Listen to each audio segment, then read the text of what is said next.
Question number 2 says, each of 7 children in a family receives an allowance. The amount of money the children receive is related to their ages, the oldest receiving the most and the youngest the least. If they are each given a 10% increase, will they each receive the same increase in money? Now in this case, the wisest thing to do would be to assign the oldest and the youngest an amount of money that corresponds to what the word problem is saying, which is saying that the oldest receives the most and the youngest the least.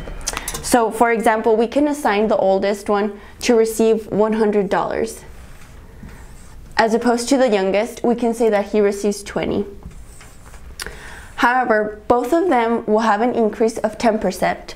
So we can multiply these values by 10% and see which one, and compare our answer to see which one receives the most.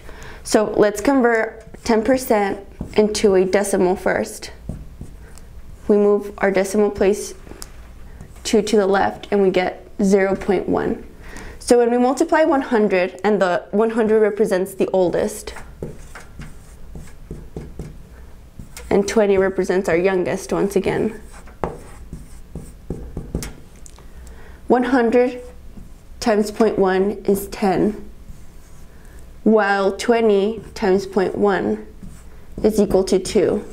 So as you can see, the oldest receives a $10 increase as opposed to the youngest, which receives a $2 increase. So we can see that the oldest receives the most and the youngest would receive the least, which is why our answer was E. No, the oldest child will receive the biggest increase and the youngest the smallest.